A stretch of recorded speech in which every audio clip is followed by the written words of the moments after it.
Hello, everyone. Am I audible? Yes, ma'am. Oh, okay.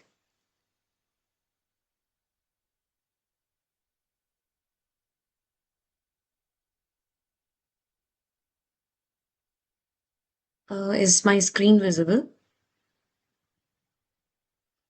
Yes, ma'am. So, welcome to week 7 interactive session for the course Classics in Neuroscience. I am Ramya Shekhar, a PMRFTA for this course. So let me first begin by discussing the previous year assignment questions for this week's related to this week's videos, followed by discussion of the any of the important concepts that were discussed in this week's videos, or if you have certain specific doubts, we can discuss those. So first question. Which of the following statements best reflects the observations made by Mosso regarding intracranial blood pressure and mental activity? So, this is Mosso. He made a very elaborate device to study what happens to the blood pressure or the flow of blood to the brain of an individual when they are doing any kind of mental activity.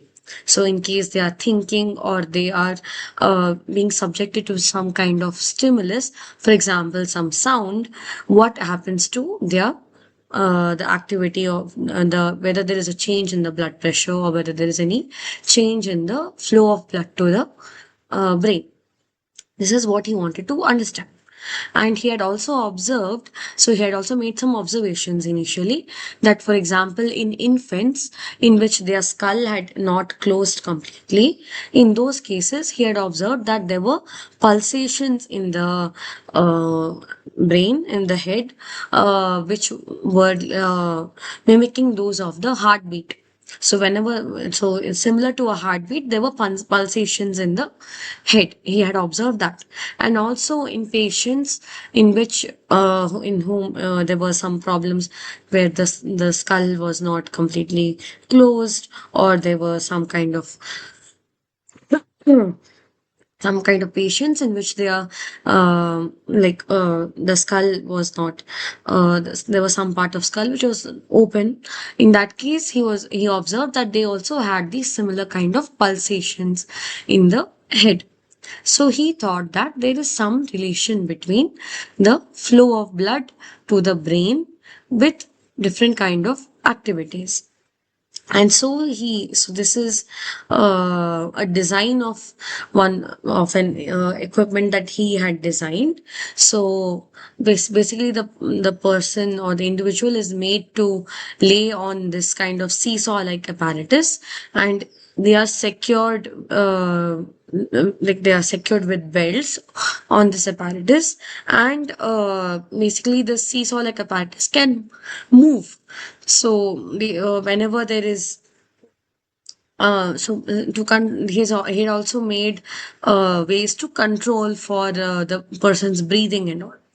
And then after the person was secured on this apparatus, he used to say ring a bell or make some kind of sound, and then he used to observe whether there is any change in the blood pressure in the head on the brain. So does the intracranial blood pressure change when the person is subjected to some kind of stimulus, or if the person is made to think actively in any way, is there any change in the blood pressure? And he observed that indeed, whenever there was any change in the mental activity of the individual, so for example, if the person is spoken to, or if the person begins to think actively, or if the person is made to solve an arithmetic problem, in that case, he observed that there is indeed an increase in the intracranial blood pressure. So this was the observation that he made. And he also saw that if patients who had some kind of head trauma during any kind of mental activity, there were some kind of pulsations that were happening in the brain. So this was one of the very initial pioneering studies that showed that there is the role of cerebral circulation. And so basically that if there is the regions of there might be regions of the brain which require increased flow of blood whenever there is some kind of activity in the brain. So basically, circulation follows the need of the cerebral activity, was what he claimed. But this work was not recognized that much. It kind of became forgotten for several years. His work and even Sherrington's work on the role of cerebral circulation in the brain and its role in mental activity was kind of forgotten for a long period of time. But Mosso made these very important findings. So Mosso was a very celebrated Italian physiologist, and he was the one who made these kind of findings. So the correct answer to this question is, which of the following statements best reflects the observations made by Mosso regarding intracranial blood pressure and mental activity? The answer is, the intracranial blood pressure rises immediately when the subject begins to think actively. So the other options are obviously wrong. The intracranial blood pressure does not decrease, it actually increases because there is an increased flow to the brain. So I hope this answer is clear. Moving on to the next question. What was the primary focus of the Montreal Neurological Institute? So, this is an image of the Montreal Neurological Institute at the McGill University in Montreal, which is in Canada. And how was this Montreal Neurological Institute founded? Basically, it was founded by Wilder Penfield, and he was initially encouraged in 1928 by Alan Gregg at the Rockefeller Foundation. So, Alan Gregg encouraged him that why don't you start a new neurological institute. So then later, Edward Archibald also encouraged Wilder Penfield that why don't you settle on McGill University? This would be a good place to start your neurological institute. So thus, Wilder Penfield started this Montreal Neurological Institute in 1934. And the focus of this institute was on neurological and neurosurgical research. And thus, the primary focus of the Montreal Neurological Institute is to investigate neurological disorders. And even now, the Montreal Neurological Institute remains one of the forerunners in the field of investigating neurological disorders.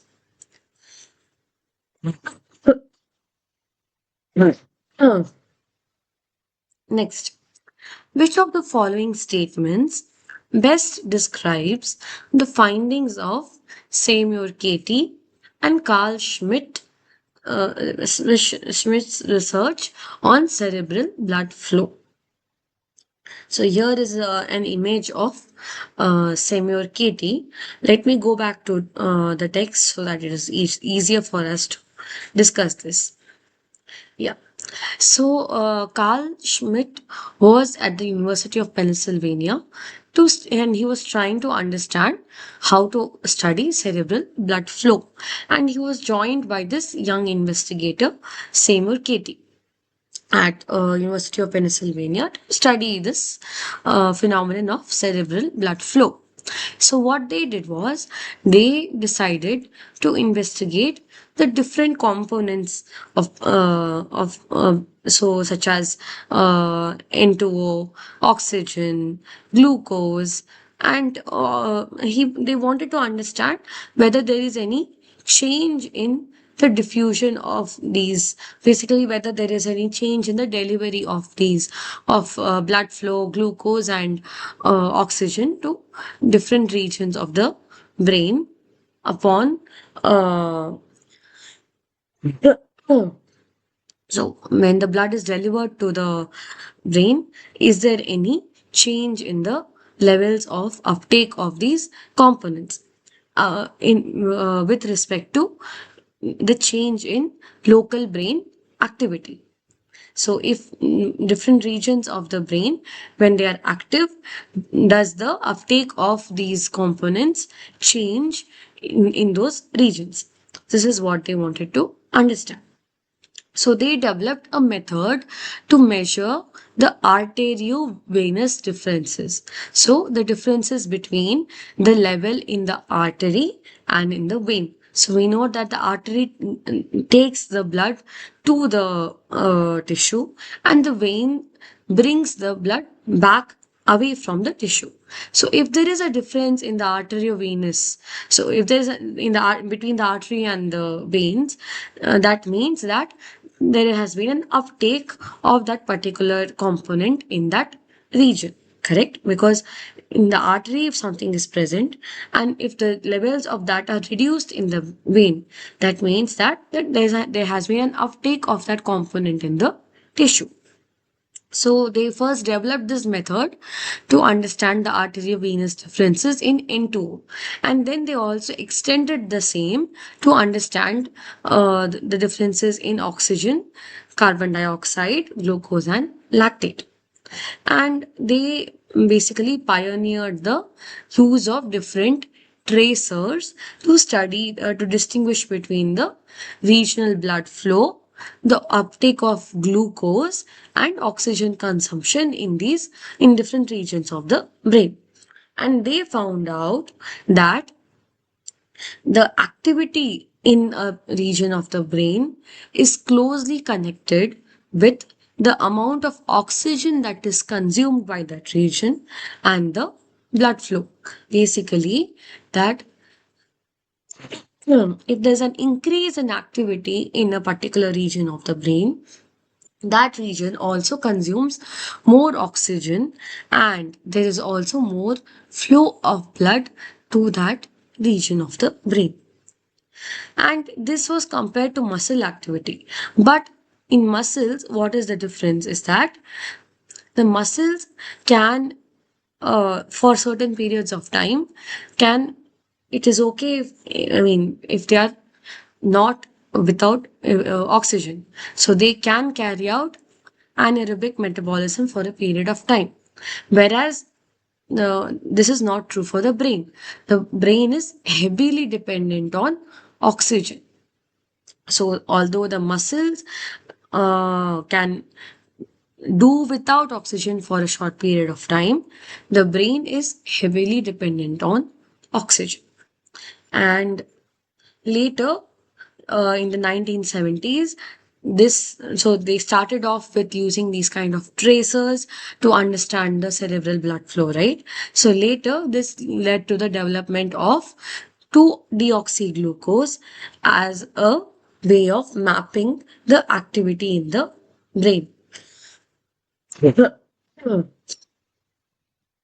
So coming back to the question, which of the following statements best describes the findings of Samuel Katie and Carl Schmitt's research on cerebral blood flow? The answer is that their findings showed a close interconnection between activity in the brain, oxygen consumption, and blood flow. So basically, when a local brain region is active, all three properties increase. So there's an increase in the regional blood flow to that region. There is also an increase in the uptake of glucose by that region, and the consumption of oxygen also increases.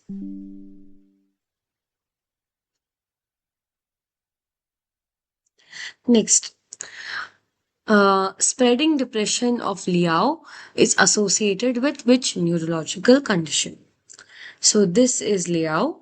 He is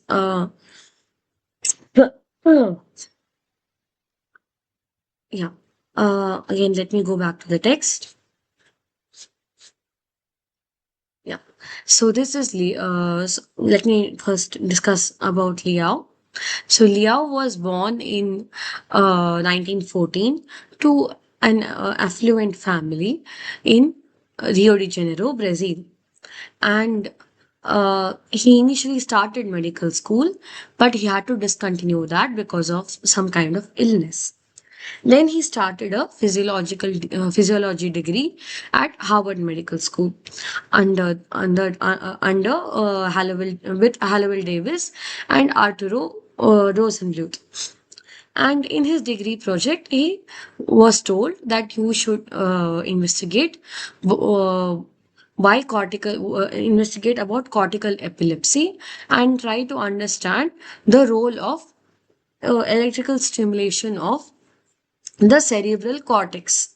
So he used rabbit cortex and he tried to understand that if he stimulates the cerebral cortex, what happens to the surrounding region. So, is there a spread of activity to the surrounding region?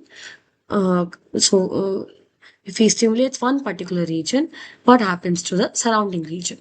Is there any change in the activity of that region? So, so he observed to his utter shock that when he stimulated a particular region, so he gave a local shock to a region of the cortex, he saw that instead of there being a spread or an increase in the electrical activity to the nearby region, he actually saw that there is a spread of depression in the surrounding region. So rather than there being an elevation of electrical activity in the surrounding region, there was a spread of depression. And so he saw that there was the spread of depression. Also, there was this tonic clonic activity, which was similar to that of epileptic seizures. So there is a type of seizures known as tonic clonic seizures, and in these there is the person might fall unconscious, they might have rhythmic jerking activities, and so on. So he saw that there is this spread of depression of the electrical wave, plus there is also a spread of tonic clonic responses. And he understood and or he claimed that the same cortical elements are involved in the spread of this depression as well as in the spread of the tonic clonic responses. And hmm, later, together with Morrison, he discovered that there is a link between the slow spread of this depression of activity and with migraine. So he said that this spreading depression, which is now called as Liao's spreading depression, is probably linked with the condition of migraine. So, in answer to this question, spreading depression of Liao is associated with which neurological condition? It is associated with the neurological condition of migraine. So, in case of migraine, there is something called migraine aura, and it is believed that the spreading depression of Liao is what is responsible for that phenomenon. Next question. How did Harvey Cushing's book, Intracranial Tumors, highlight advancements that improved brain surgery? So, first of all, who was Harvey Cushing and what was this book about? So, hmm,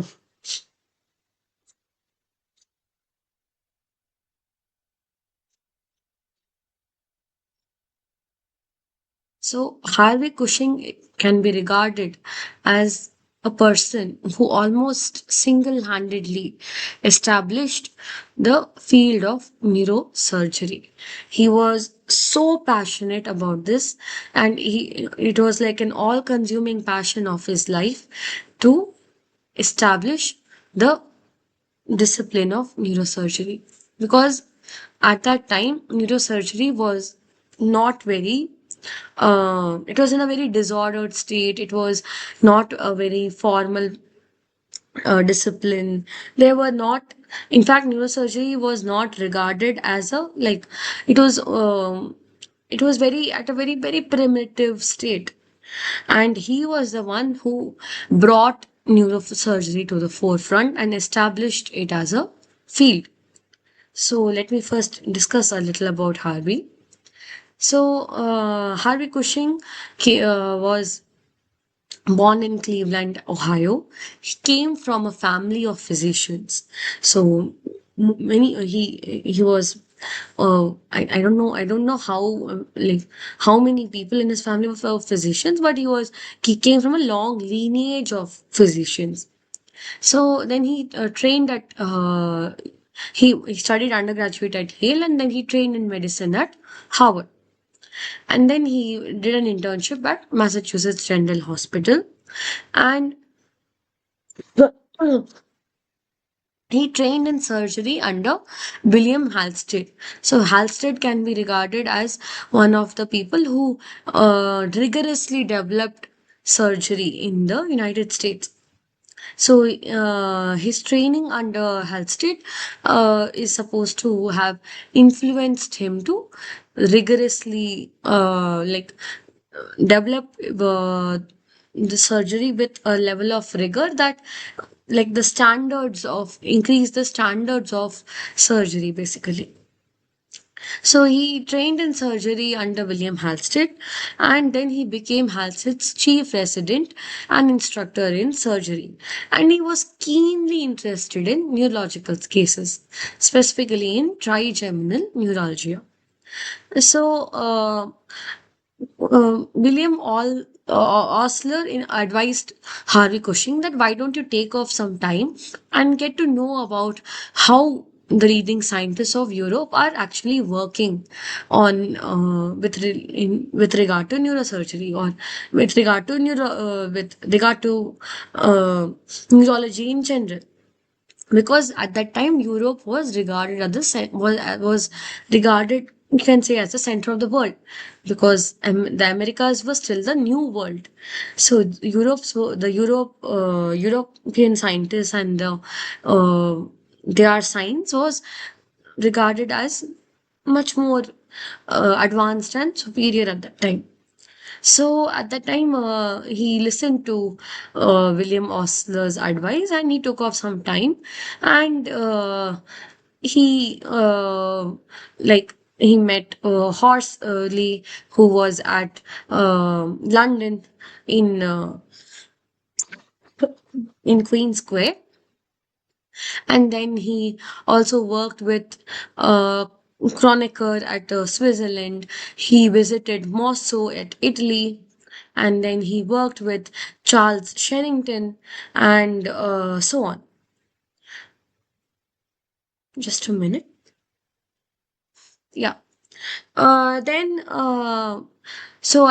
he also worked briefly with Charles Sherrington to map the motor areas of the cortex. So we know that Charles Sherrington was working on spinal reflexes. So he Harvey Cushing also worked with Charles Sherrington to map the motor areas of the cortex in arthropoid apes. So after he made a tour, had a tour of Europe and interacted with the leading scientists in Europe, he came back to Johns Hopkins. So remember, he was a resident at Johns Hopkins Medical College, where he was training under William Halsted. So he came back to Johns Hopkins, and he asked Halsted that I would like to work on neurosurgery. Could you please give me uh, the department of neurosurgery to work on? So Halsted agreed. And although he started working on neurosurgery, initially there were very few patients, or literally no patients. So he started off with working on understanding intracranial tremors. And then uh, later, he delivered an address on how the how neurological surgery is, and is he lamented about how neurological surgery is not, you know, like he wanted neurological surgery to reach the level of standards and reach the level of understanding that other fields were having. So he wanted to, he had developed this vision for neurosurgery, and he delivered an address on neurological surgery. He also published in a bulletin in at Johns Hopkins regarding his vision of how he would like the future of neurosurgery to be like. And then he went on to become the head of surgery at the Peter Brigham Hospital. And during the World War, what happened was there were lots of patients who had head traumas.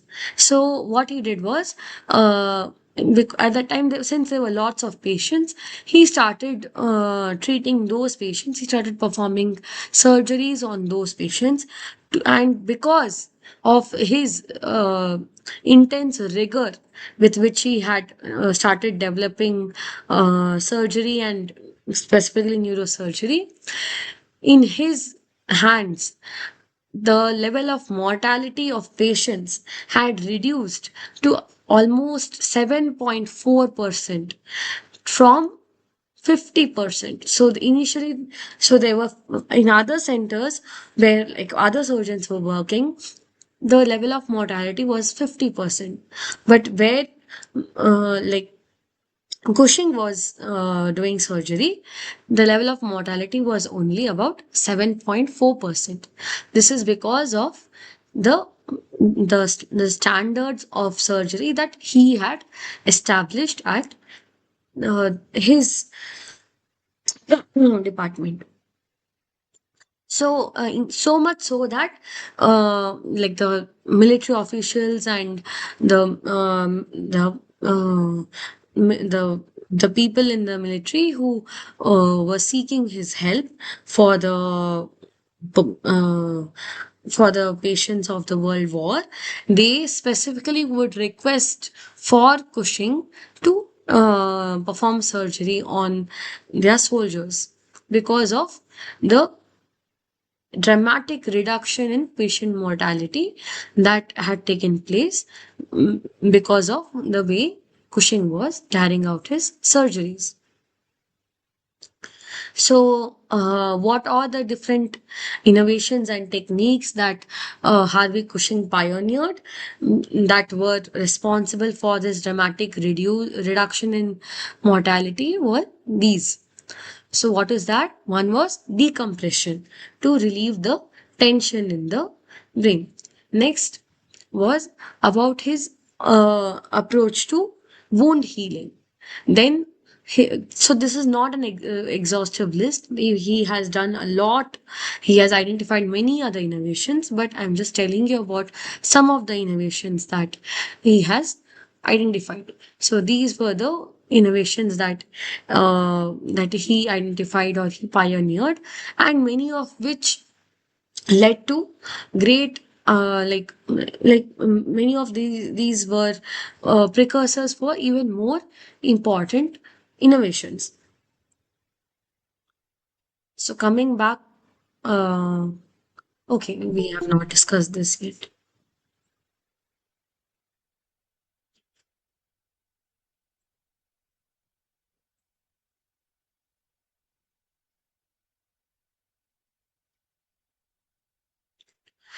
Yeah. Uh,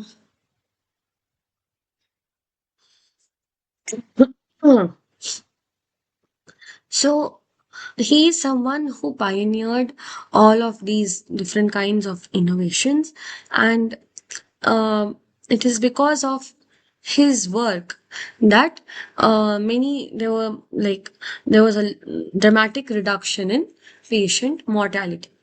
So he was apparently nominated for the Nobel Prize around 38 times, although he never received it. But he was the one who actually pioneered the field of neurosurgery.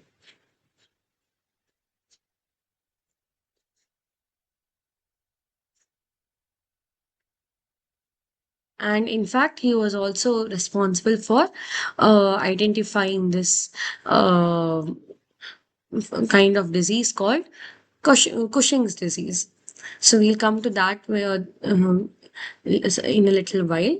But Harvey Cushing was actually a pioneer in the field of neurosurgery, and he in fact performed several surgeries even in the with regard to the removal of tumors in the brain.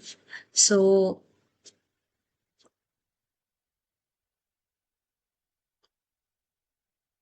So, what did his book Intracranial Tumors highlight?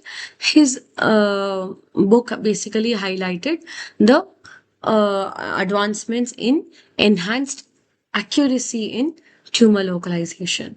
Because remember, at that time, it was the kind of equipment that we have access to right now were not available, but people were trying to develop more accurate ways to identify where the tumor might be present.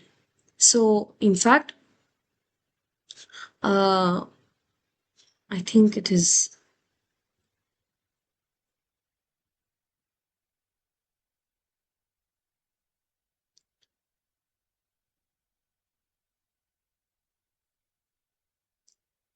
So he started using this transcranial approach.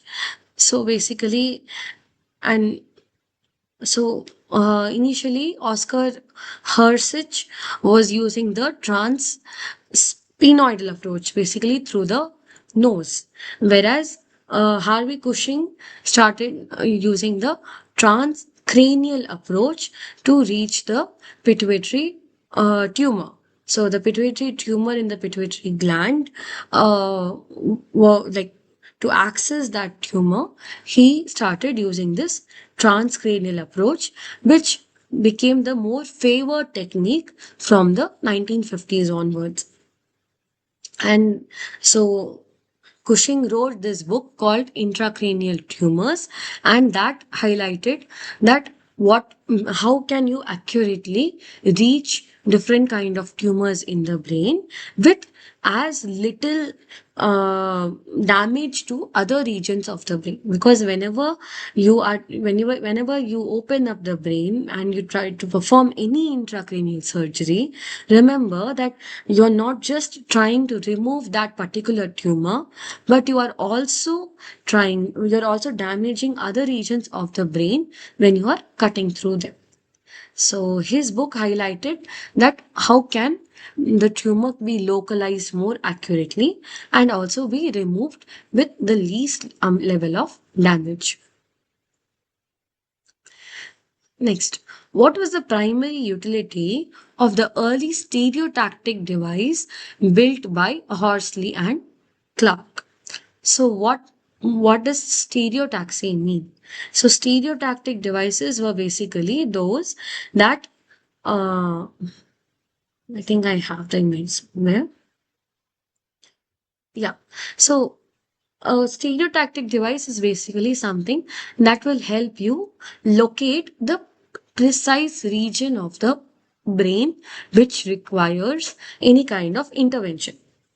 So basically, depending upon the three-dimensional coordinates of the brain, and because there are different variabilities between individual brains, the size of the brain, where the exact uh, particular region might be present. There are a lot of variabilities that are there, but keeping in mind those variabilities, still, if by using the polar coordinates, if an accurate way of reaching a particular region of the brain can be developed. So that is basically stereotaxy, using the using a coordinate system to reach different regions of the brain. So this was developed by Horsley and Clark. So basically, they tried to develop a device such that they can reach the deep regions of the brain without with as little damage to other regions. So just a minute. Yeah. So Horsley and Robert Clark in the early 1900s, they first developed this stereotactic device.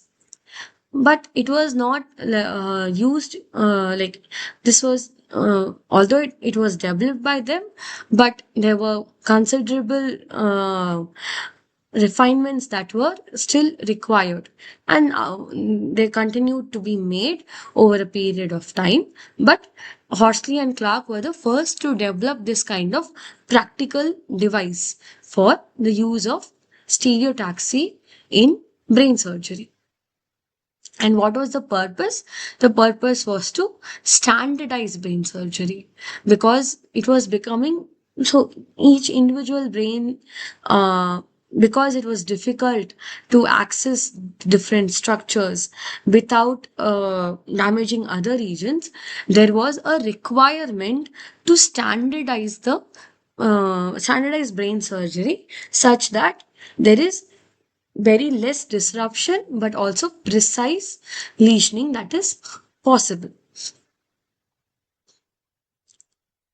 So the primary utility of the early stereotaxic device built by Horsley and Clark was to probe the deep structures of the brain without disrupting the cortex. Next, what method allowed for more precise tumor localization, especially in obscure cases? So, hmm,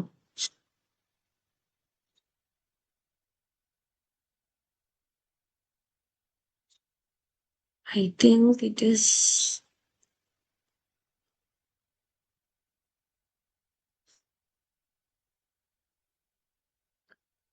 yeah. So, uh, remember we spoke about Cushing and the innovations that he identified. So, one of those was Dandy's ventrillography.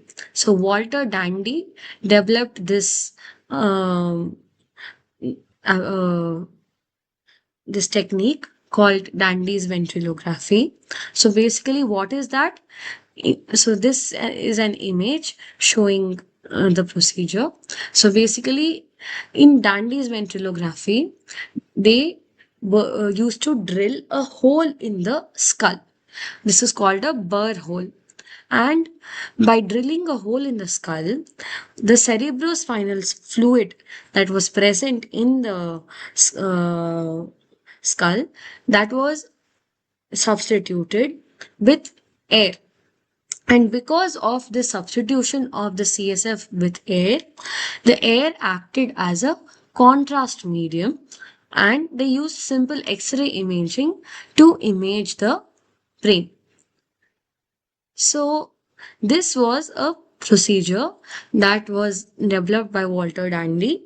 And the what was the purpose of this method?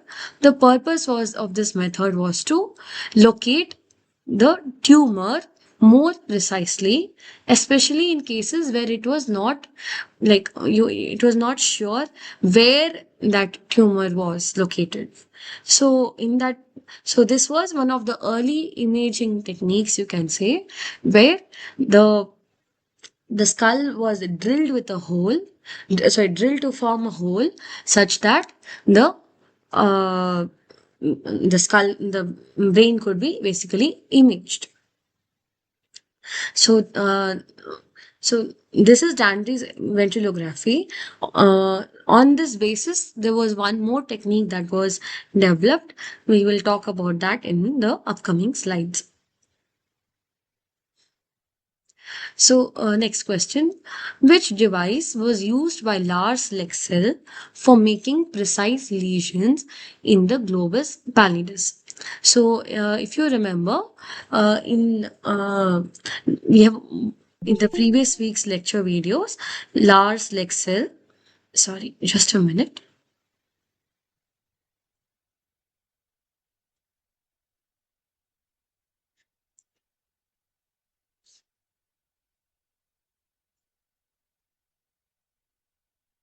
Yeah. In the previous weeks, in one of the previous week's lecture videos, we had discussed about Lars Lexell. So Lars Lexell was one of the people who pioneered our understanding of the muscle spindle.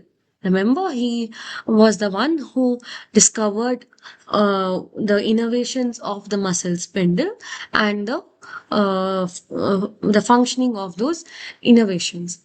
So he had built upon one of the observations that Charles Sherrington and Eccles had made with regard to the innovations of the muscle spindle. But then Lars Lexell had some other interests. He was not interested in continuing to work on the muscle spindle. Rather, he started trying to understand how to come up with different kind of surgical interventions that will be more precise in nature. So one of the things that Lars Lexell did was he developed this kind of device. Let me go back to the text. It will be much easier for us to discuss.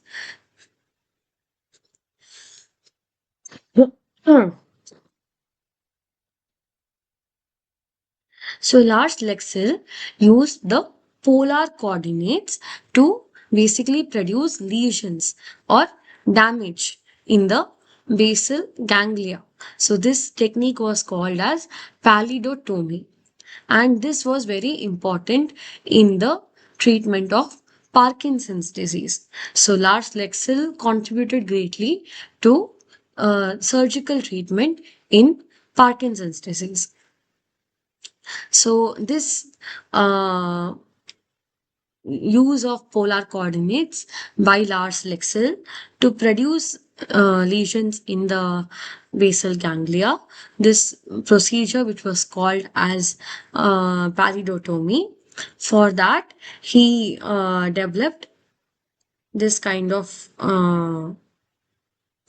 device called as Lexell polarimetric device. So this was the device that he used to make precise lesions in the globus pallidus.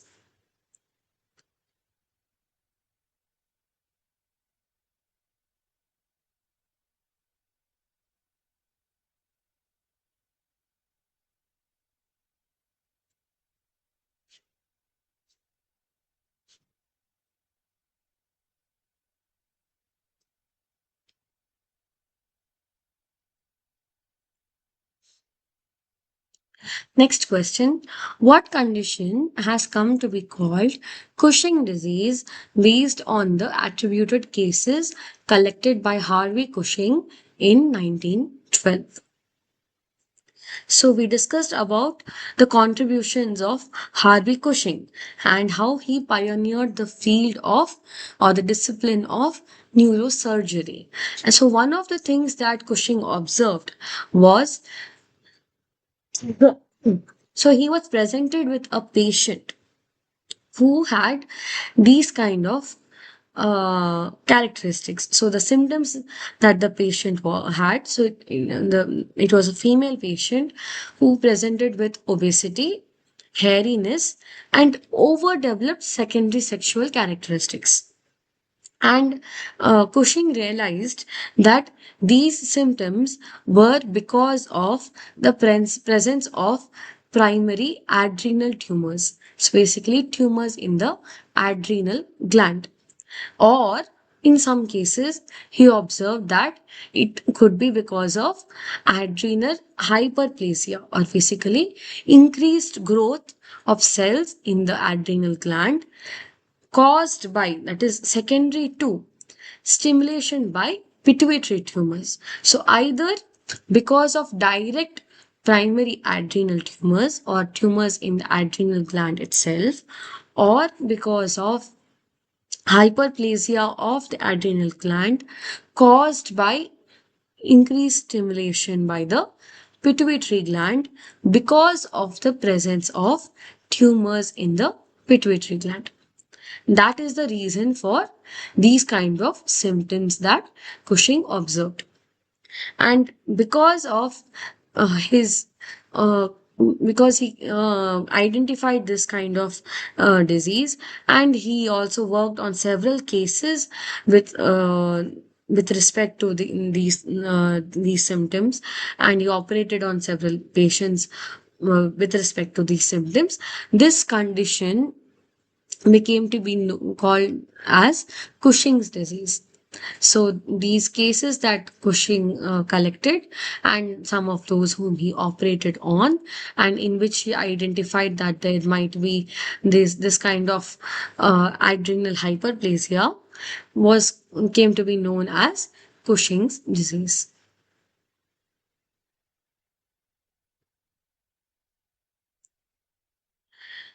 Next question.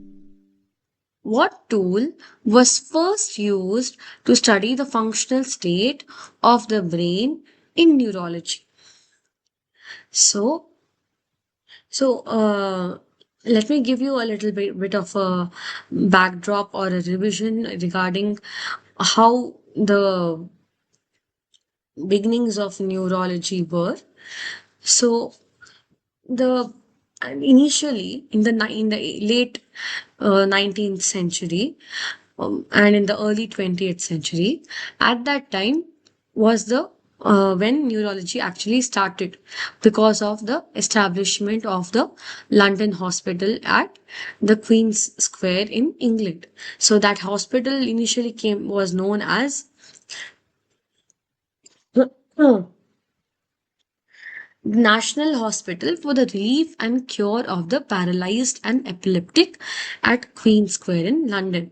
So, this was the hospital that was established in England, and this was one of the first hospitals dedicated to neurology.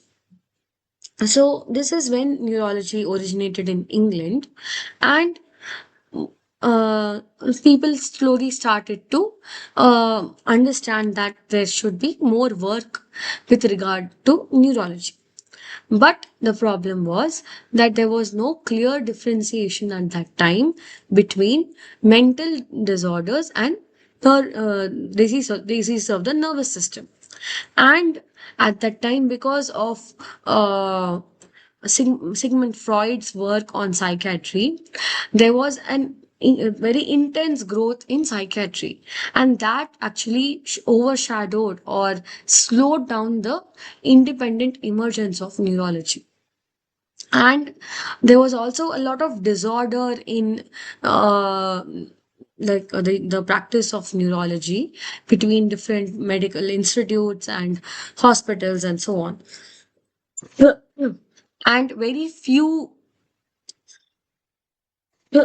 excuse me, very few or no institutes of neurology actually existed in the United States at that time, in the late 19th century, early 20th century.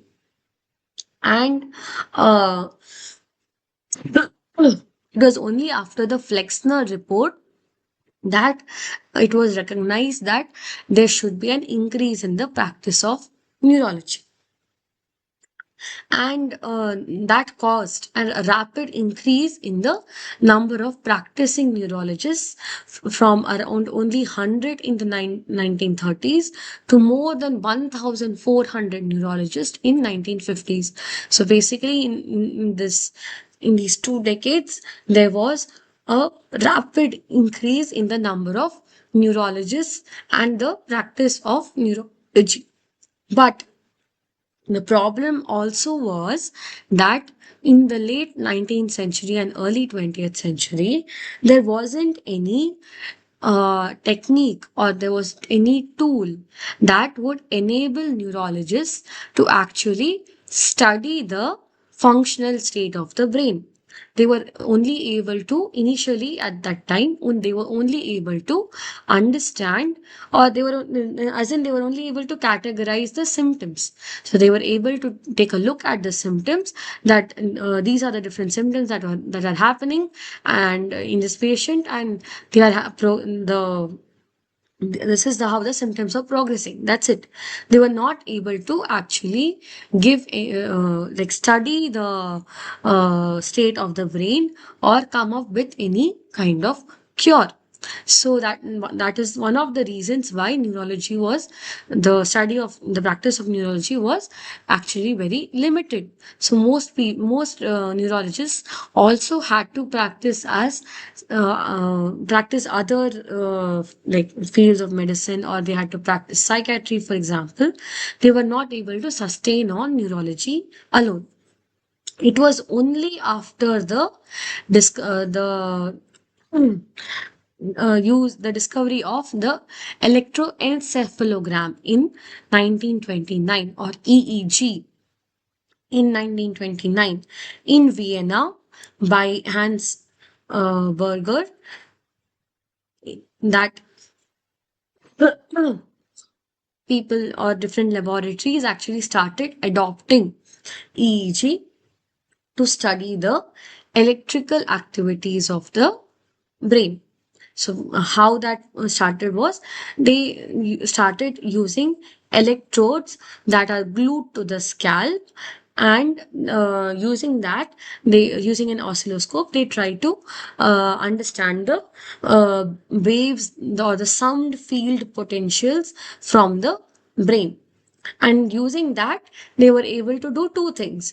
One is, they were able to carry out basic research on the nature of the waves themselves, and two, they were also used to they were also able to use this EEG to differentiate between different types of epileptic seizures, because in different kind of seizures, there's going to be different kinds of EEG waves that were obtained.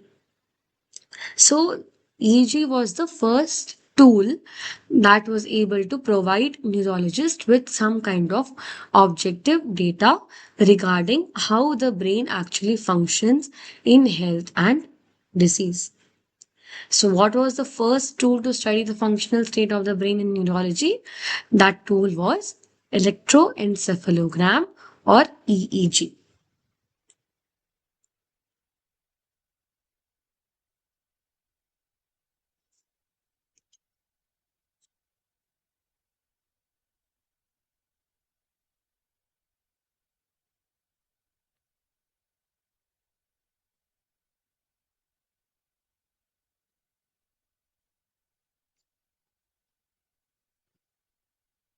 Next question. So I hope so far the answers and the explanations are clear. Does anyone have any doubts regarding any of the questions that I have discussed so far?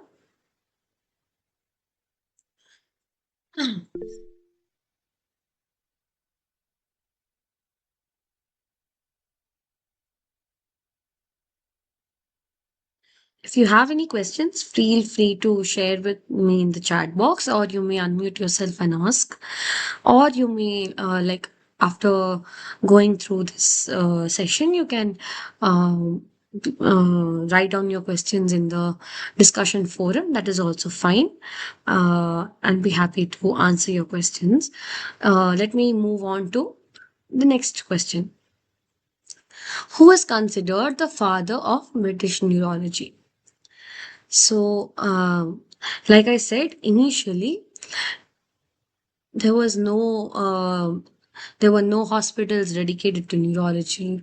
There were very few departments and very few institutes that were working on studying or understanding neurology. It was often coupled with understanding psychiatry. The independent emergence of neurology was actually quite hampered initially. So one of the first uh, professors of neurology was John Hughlings Jackson. So he was uh, he was the first appointed professor of neurology in England at the National Hospital for the Relief and Cure of the Paralyzed and Epileptic at Queen Square in London. So he was appointed here as a professor of neurology in 1884, and he was actually he's the one who is considered as the father of British neurology. And he has made, so he is someone who had extreme knowledge about how the like how the brain, regarding the brain and regarding neurosurgery, and he has made very important contributions to the field of neurology, and therefore he was considered the father of British neurology.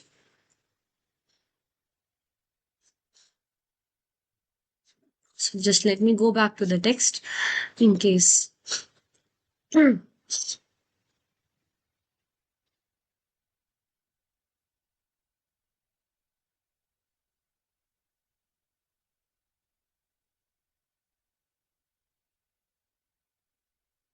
So here you will find in 1884, John Huglings Jackson was appointed as a professor of neurology in England, and he is considered as the father of British neurology.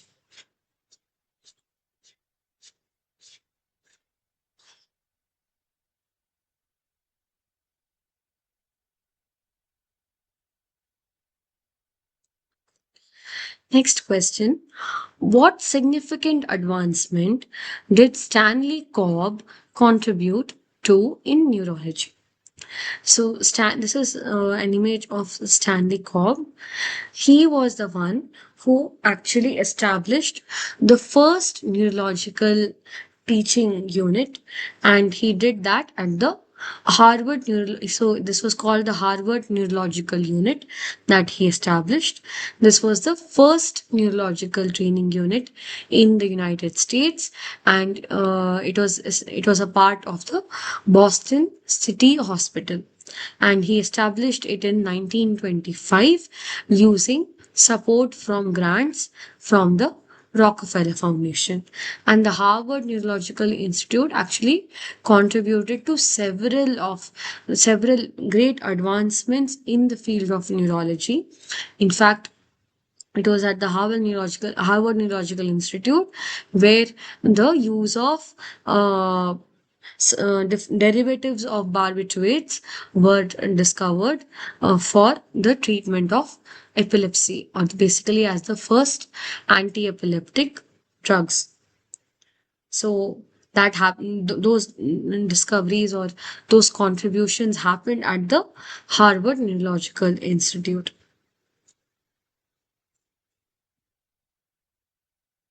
So Stanley Cobb was responsible for establishing this Harvard Neurological Unit at the Boston City Hospital, and he initially was very interested in understanding epileptic seizures. So that is what he started with.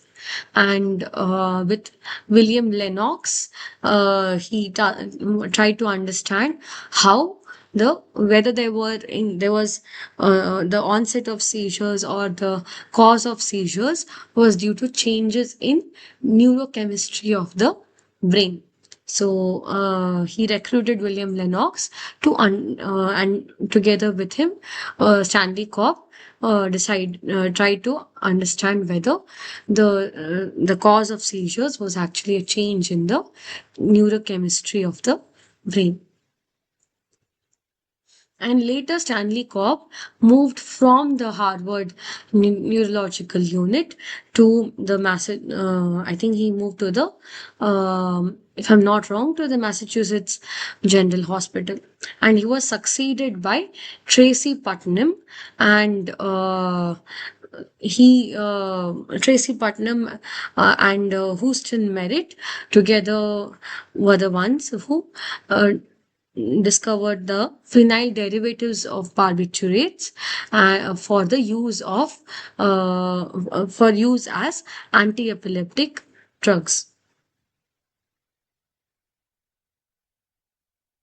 So the correct answer to this question is, what significant advancement did Stanley Cobb contribute to in neurology? He was the one to establish the first neurological teaching unit. Stanley Cobb did not discover barbiturates. His work was to discover the derivatives of, so his work was to basically develop anti-epileptic drugs, including the derivatives of uh, barbiturates, you can say. It was not the one who discovered barbiturates themselves, and it was actually the derivatives of barbiturates, and that work was also contributed more by Tracy Putnam and Merritt. Although he did play an important role in laying the foundation for the development of anti-epileptic drugs. So he did not discover barbiturates. He did not, as far as I know, he also did not work that much on barbiturates. He also did not develop EEG. That was done, as we discussed, by Hans Berger in Vienna. And his work was to establish the first neurological training unit called the Harvard Neurological Unit at the Boston City Hospital. Next question. Who discovered the method to measure cerebral blood flow using radioactive tracers? So, this is something we have discussed previously about Seymour Katie. Let me just briefly recap that aspect of what Seymour Katie did along with Carl Schmidt.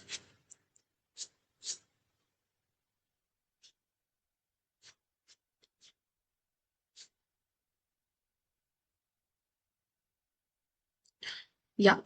So, like I said, Carl Schmidt was initially working with the University of Pennsylvania. And together with Samuel Katie, who was a young investigator at that time, the two of them decided to use radioactive tracers to study cerebral blood flow, or basically the flow of blood in different local regions of the brain. And they developed a method to basically measure the arteriovenous differences in N2O. So, arteriovenous differences means the differences in the composition of the arteries versus the veins. So we know that the artery will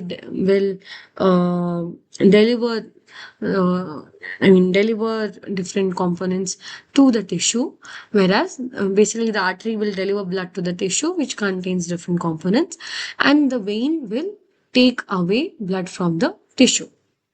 So they developed a method to measure the difference between the artery and the vein in terms of N2O, oxygen, carbon dioxide, glucose, and lactate. And they observed that there was a difference in several of these components, and they found out that three things were happening. So they found out that whenever there was an activity in a region of the brain, they saw that there was an increase in oxygen consumption by that region, and there was also an increase in the flow of blood to that region. There was also an increase in the uptake of glucose by that region. And this was because of the use of different kinds of radioactive tracers that these two people pioneered. And they observed that the brain is dependent on oxygen. It is heavily reliant on oxygen for the local activity carried out by different regions of the brain. So, who discovered the method to measure cerebral blood flow using radioactive tracers? It was Seymour Katie who discovered this method. Next question. What is the term cortical spreading depression associated with. So we discussed about the spreading depression of Liao. Let me just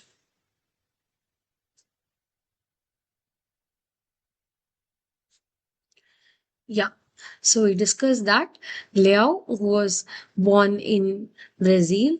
He moved.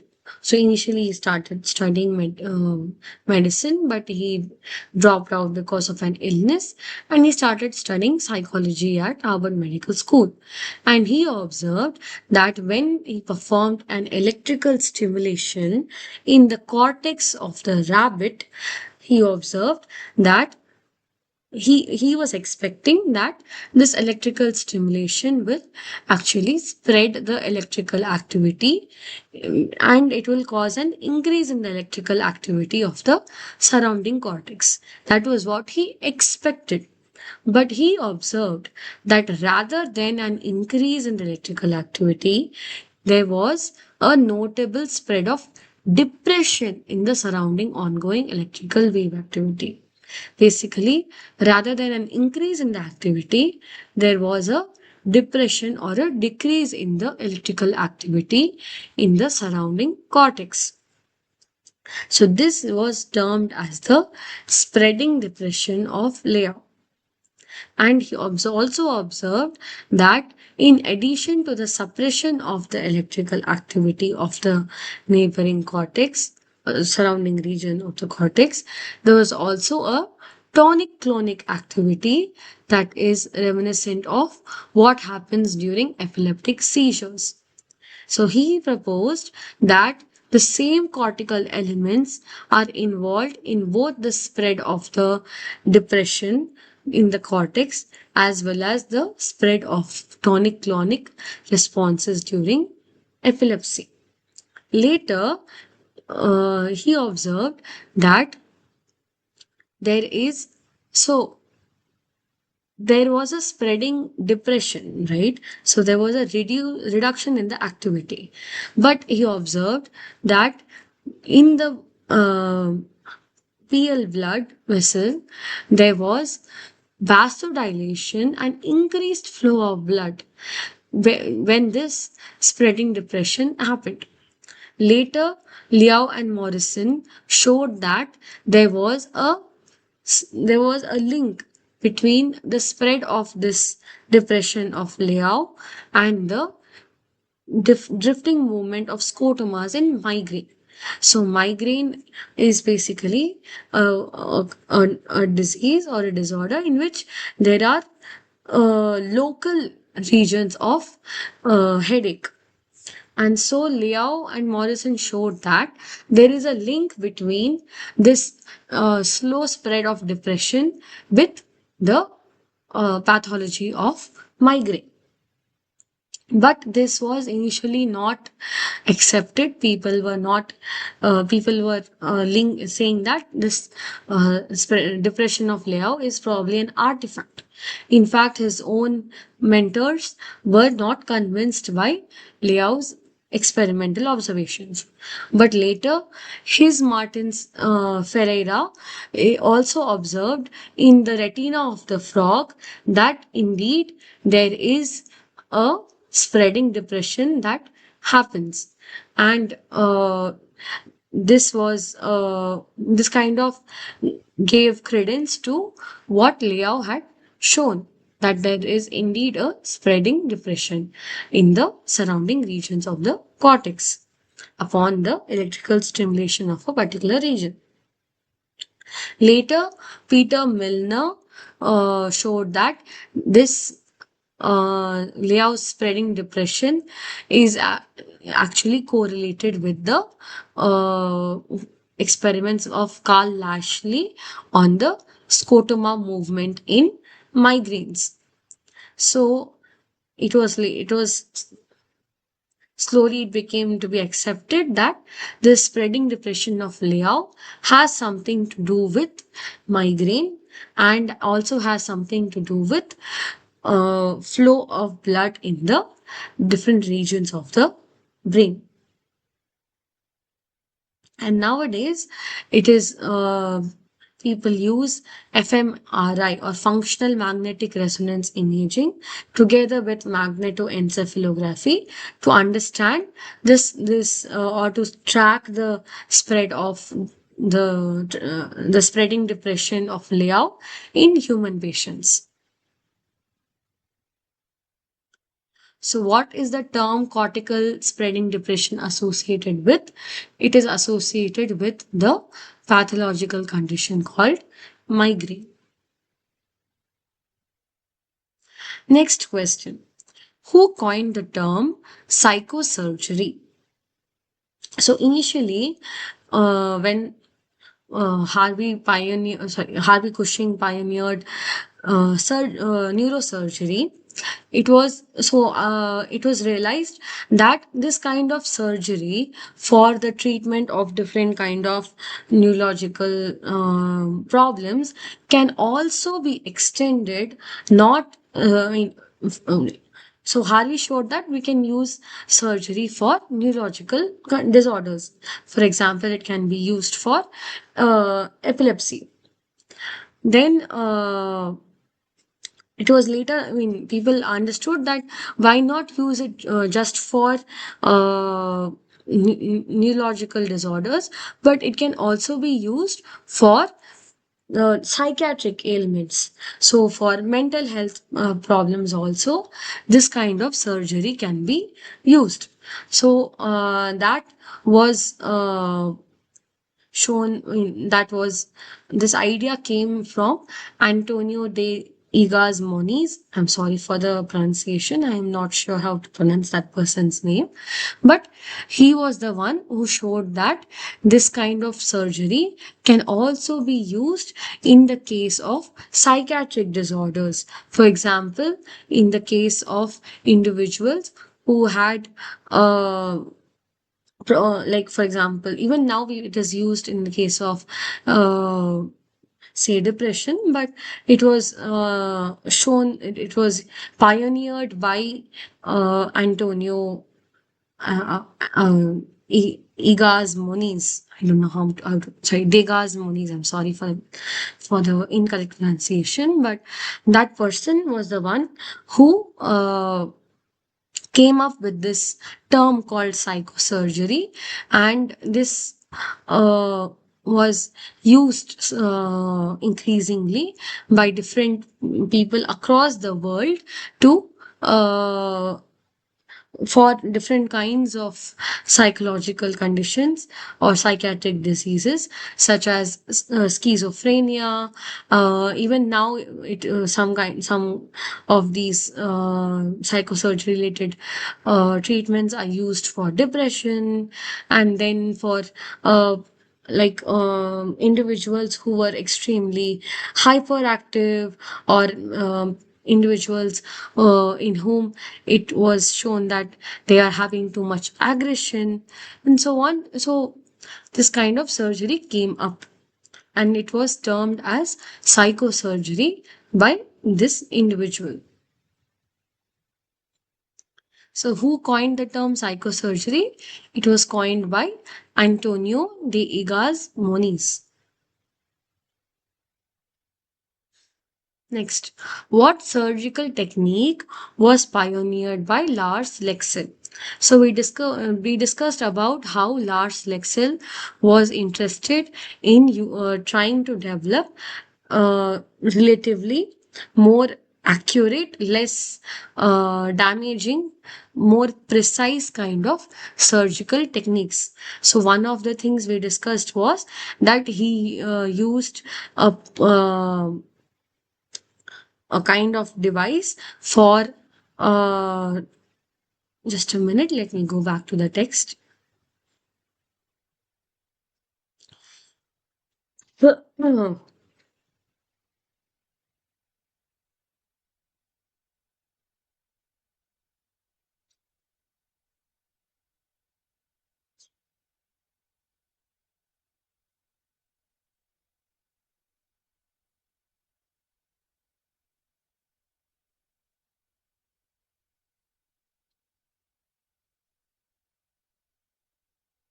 Yeah. So we discussed about how Lars Lexell had initially used the polar coordinates of to basically develop a device for producing very targeted lesions in the basal ganglia, and this was called as pallidotomy. And he also pioneered surgical treatment of Parkinson's disease. Moreover, he also, together with other collaborators, developed the field of radiosurgery. So, what is radiosurgery? Radiosurgery is basically the use of radioactive materials for surgical purposes.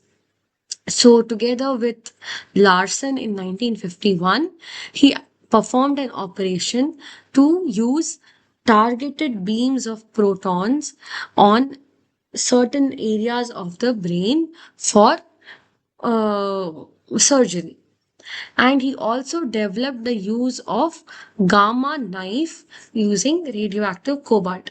So here gamma knife refers to the use of gamma rays or radioactive rays through the use of cobalt 60. So radioactive cobalt, very precise delivery of radioactive cobalt to a particular region of the brain for surgery.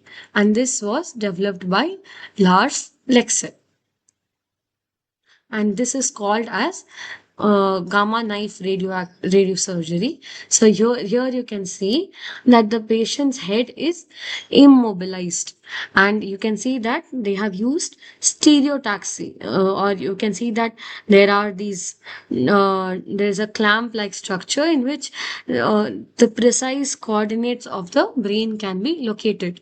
So they have, together with stereotaxic uh, a stereotaxic device which will hold the brain in position, and the use of polar coordinates plus the use of gamma rays using cobalt 60, very precise, very targeted surgical surgical treatment can be performed.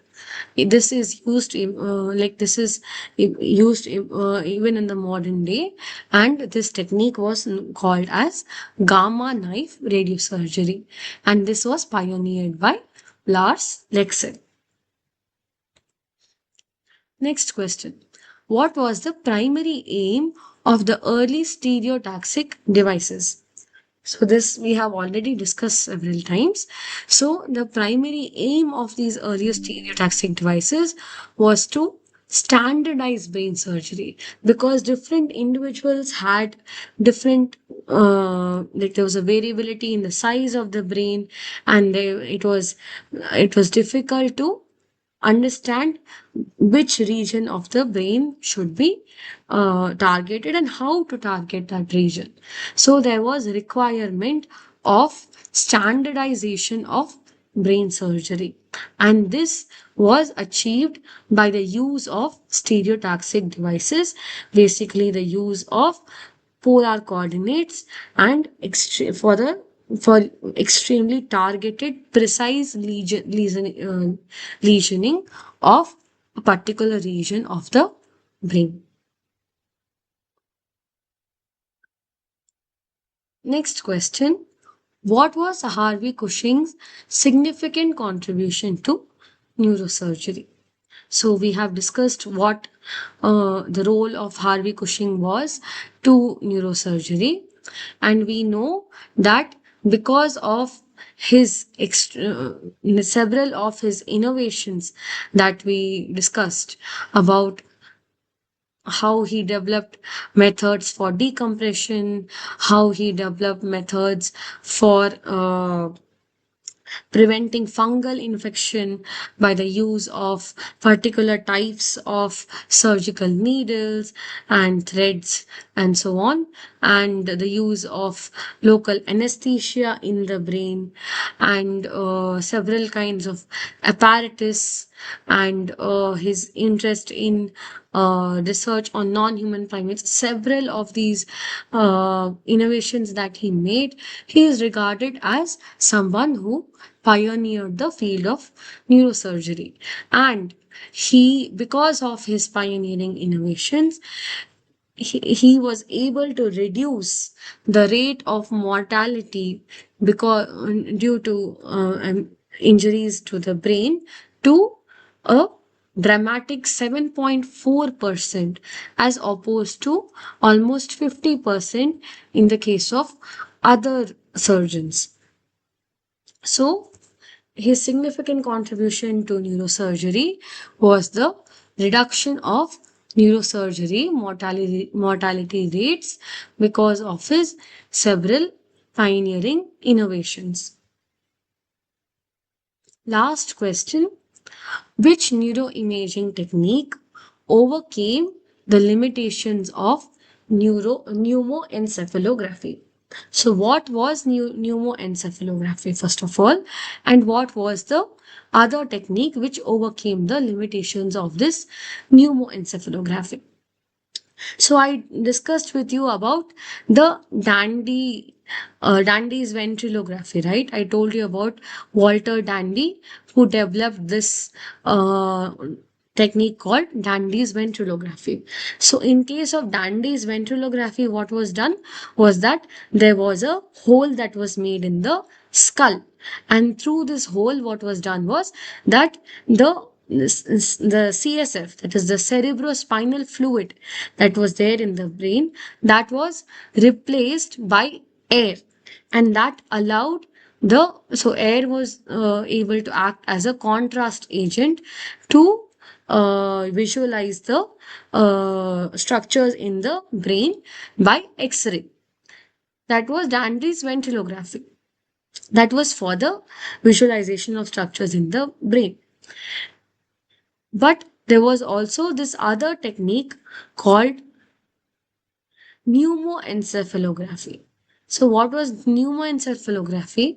The difference between Dandy's ventrillography and uh, sorry, Dandy's ventriculography and pneumoencephalography was that in case of Dandy's ventrillography, the hole was made in the skull itself, right? This hole was made in the skull in Dandy's ventriculography. Whereas in case of pneumoencephalography, the uh, puncture or the hole was made in the spinal cord. So a spinal puncture or the the hole that was made in the spinal cord, and what was done was that the CSF was replaced with air or with helium or basically some other kind of gas for use as contrast.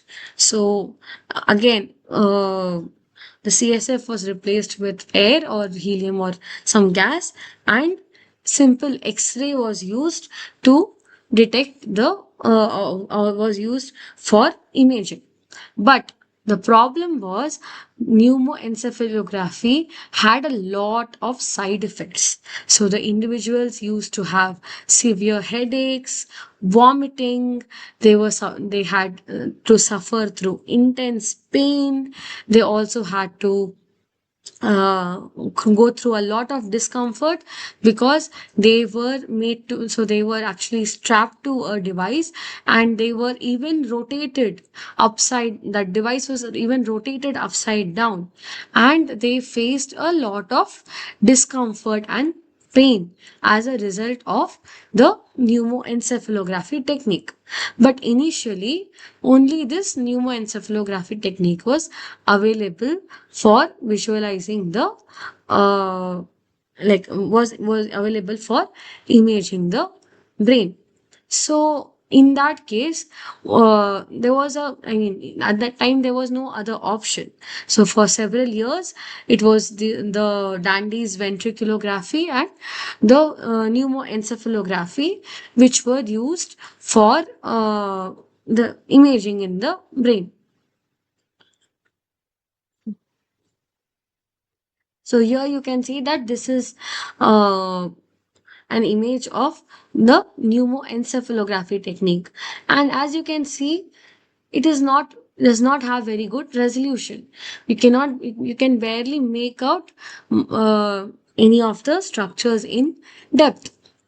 So later, in I think 1970s, this new technique called positron emission tomography was developed. So this new neuroimaging technique was came into picture, and it was a much bigger improvement as compared to pneumoencephalography. So what was the improvement?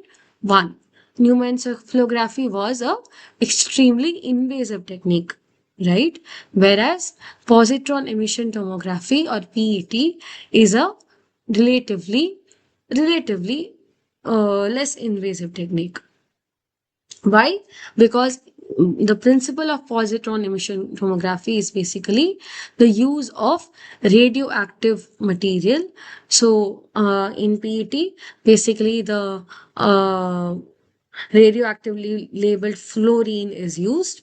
So fluorodeoxyglucose is basically used, and what that does is, in regions where there is an increased consumption of glucose, that is the region where this fluorodeoxyglucose will localize to greater extent. So wherever there is an increased metabolism, therefore an increased uptake of glucose, in those regions you will find hot spots of this uh, radioactive radioactively labeled fluorodeoxyglucose. So using that, so you can detect in case there are any tumors, or in case there is any kind of uh, disease that is present. So here you can see that this is how a normal brain's PET scan looks like. Whereas in case of a person with Parkinson's disease, there is a remarkable difference in the PET scan. So, the advent of PET as a neuroimaging technique overcame the limitations of neuroencephalography, both in terms of the relatively less invasive nature of the technique, the reduced discomfort to the individual, and the ability to visualize or resolve or get more information regarding the brain in case of PET, because the pneumoencephalography technique did not provide the required or a good extent of resolution, although it was relatively more painful and caused much more discomfort to the individual. So this technique called positron emission tomography overcame the limitations of pneumoencephalography. So with that, I come to the end of the previous year assignment questions. Uh,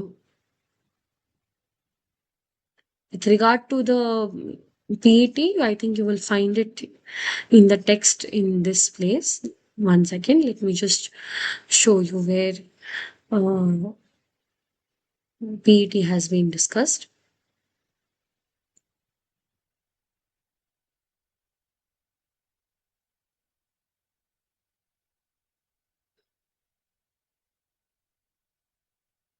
Yeah, so PET was developed in the 1970s for imaging the brain.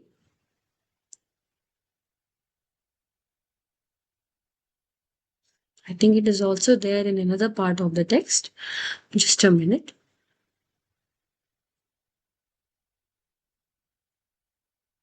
Yeah. So here you can see that pneumoencephalography, although it was able to tell to some extent about brain pathology, it also resulted in about 10% of mortality, because basically there was a chance of some.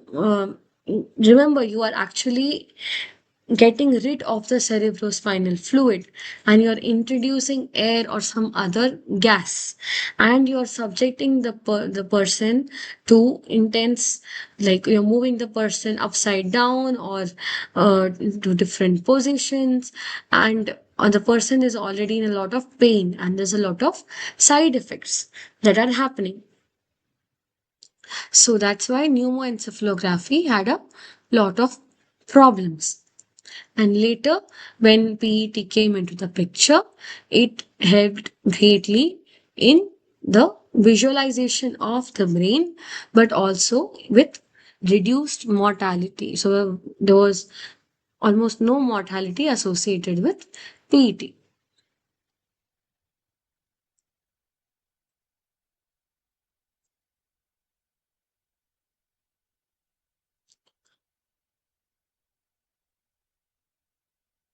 Does anyone have any questions that you would like me to address?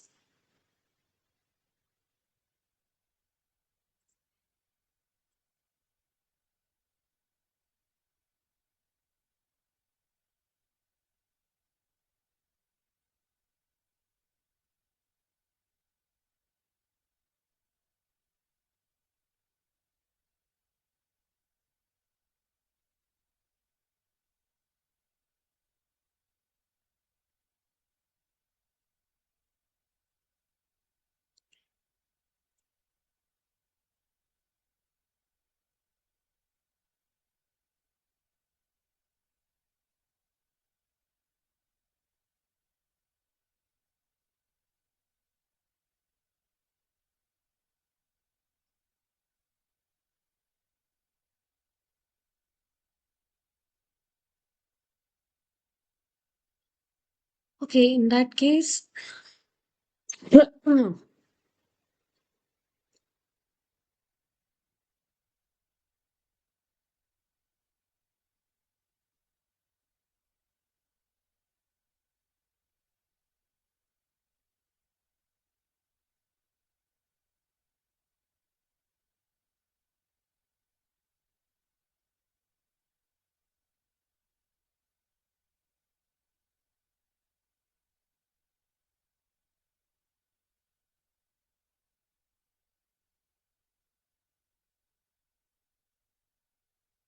let me just briefly discuss about polio, because this is something that was not covered in the previous week assignment questions.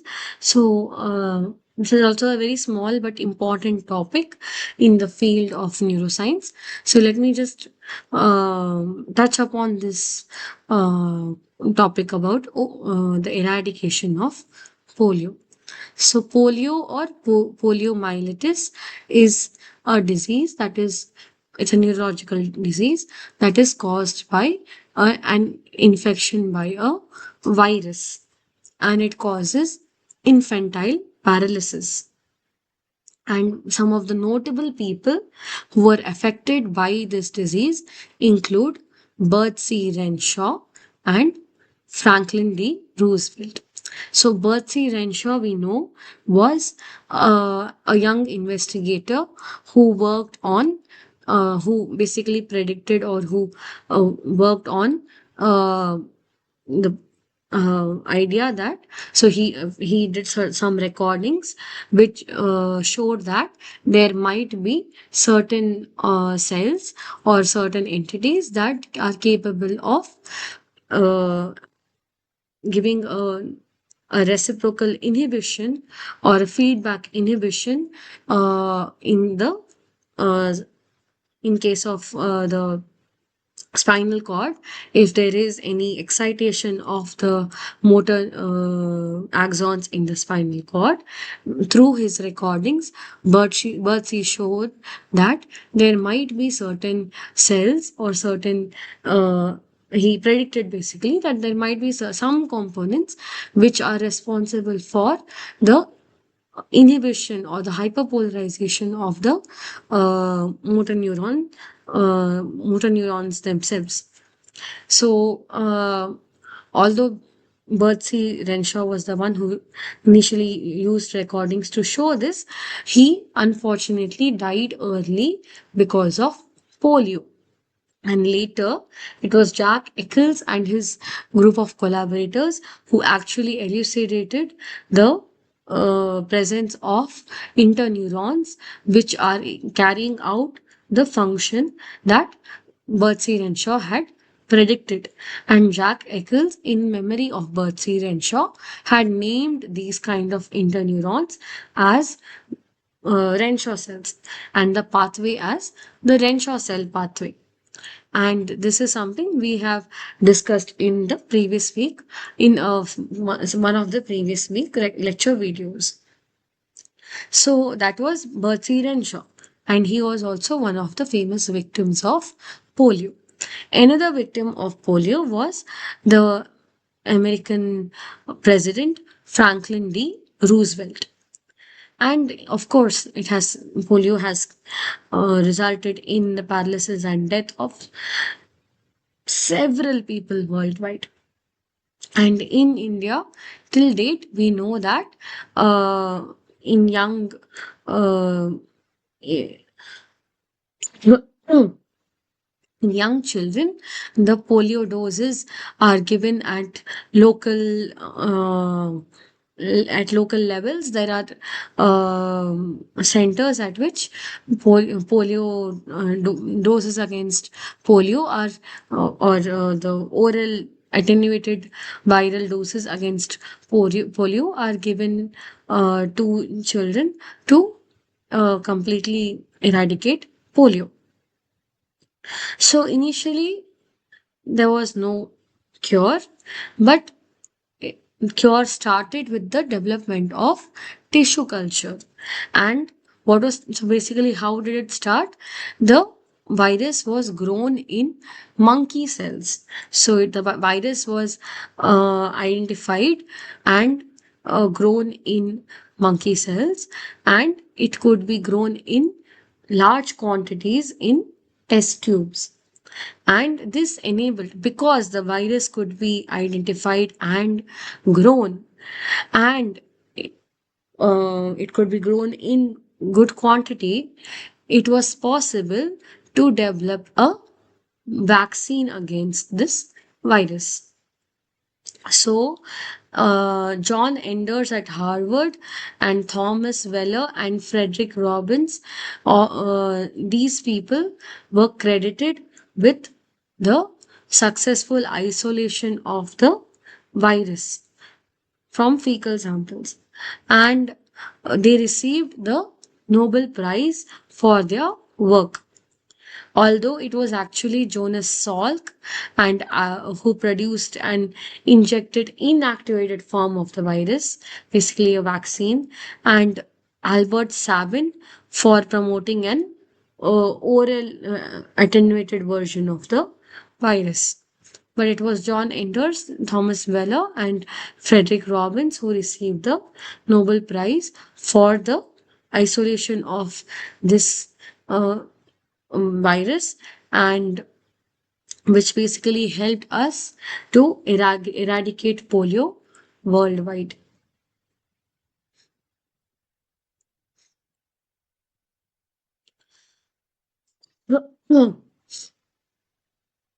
And this paper is the one which describes Samuel Kitty and Carl Schmidt work on the nitrous oxide method for the determination of cerebral blood flow.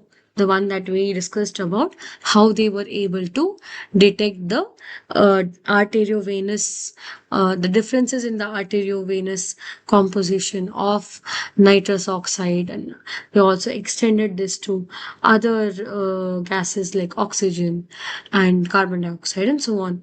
So I would encourage you to go back and take a look at least at these important papers and see how they have actually been able to develop such kind of methods or techniques, and how that enabled them to reach the conclusions that they could come up with, and how that has actually propelled the field of neuroscience in general.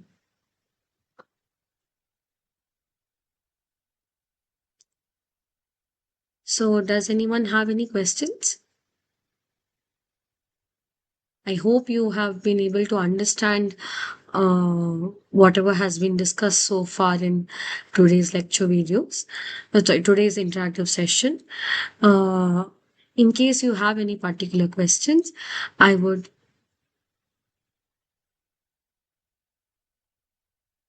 So, Amrita, I do not know the exact details of what they the exact details of what they did, but I understand that it involved the use of radioactive tracers for detecting the presence of different components such as nitrous oxide and oxygen and so on. So here, if you go here, they use different kind of radioactive tracers to measure the differences in nitrous oxide, and then they also extended that to oxygen and carbon dioxide and glucose and lactate.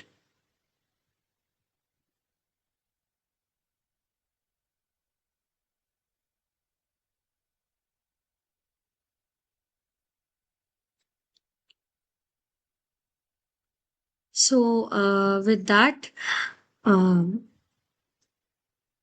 if there are no more questions, I'll come to the end of today's discussion.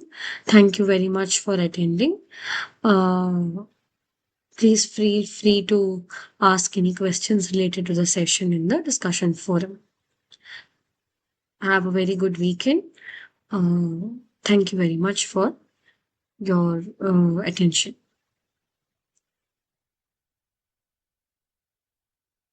Thank you, Roshni.